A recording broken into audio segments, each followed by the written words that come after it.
కాకరకాయ పచ్చడి కావాల్సిన పదార్థాలను ఒకసారి చూసుకుందాం. కాకరకాయలు, ఉప్పు, వెల్లుల్లి రెబ్బలు, కారపొడి, మెంతులు, జీలకర్ర, ఆవాలు, 4 నిమ్మకాయలు, ఎండుమిర్చి, కరివేపాకు, అల్లం వెల్లుల్లి పేస్ట్, ఆయిల్.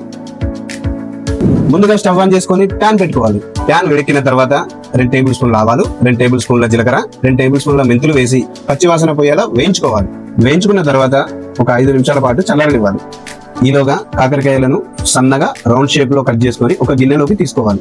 ఇప్పుడు మళ్ళీ గ్యాస్ ఆన్ చేసుకొని ఒక కడాయి పెట్టుకోవాలి. కడాయి వేడెక్కాక డీప్ ఫ్రై కి సరిపడేంత ఆయిల్ పోసుకోవాలి. ఆయిల్ వేడెక్కాక ముందుగా మనం కట్ చేసి పెట్టుకున్న కాకరకాయ ముక్కల్ని నూనెలో వేసి గోల్డ్ కలర్ వచ్చేదాకా ఫ్రై చేసుకోవాలి. ఇలా గోల్డ్ కలర్ వచ్చిన కాకరకాయ ముక్కల్ని తీసి వేరే బౌల్లో వేసుకొని 5 నిమిషాల పాటు పక్కన పెట్టి చల్లారబెట్టుకోవాలి.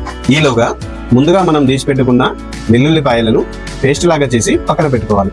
ఇప్పుడు 1 కప్పు కారం, టేస్ట్ కి సరిపడా ఉప్పు, వెల్లుల్లి పేస్ట్ వేసి మంచిగా కలుపుకొని పక్కకు పెట్టుకోవాలి. ఇప్పుడు స్టవ్ ఆన్ చేసుకుని కాకరకాయలు వేయించుకున్న అదే నూనెలో జీలకర్ర, ఆవాలు, 4 ఎండుమిర్చి, కరివేపాకు, 4 ఎల్లిపాయ ముక్కలు వేసి మంచిగా వేయించుకోవాలి. మంచిగా కాలినాక దాంట్లోనే 1 స్పూన్ అల్లం వెల్లుల్లి పేస్ట్ వేసుకొని కలుపుకోవాలి.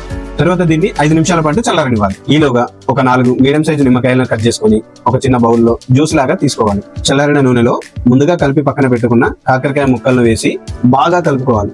ఇప్పుడు ముందుగా మిక్సీ పట్టి పెట్టుకున్న జీలకర్ర, ఆవాలు, మెంతుల పొడిని దీంట్లో కలుపుకోవాలి. అలాగే ముందుగా పిండి పెట్టుకున్న నిమ్మరసాన్ని కూడా దీంట్లో కలుపుకోవాలి. అంతే, గుమగుమలాడే కాకరకాయ పచ్చడి రెడీ. ఇలా చేసుకుంటే 2 వారాల పాటు నిలువ ఉంటుంది. కాకరకాయలు అంటే పిల్లలు ఎక్కువగా ఇష్టపడరు, కానీ ఇలా ఒక్కసారి ట్రై చేయండి, పిల్లలు కూడా చాలా ఇష్టంగా తింటారు.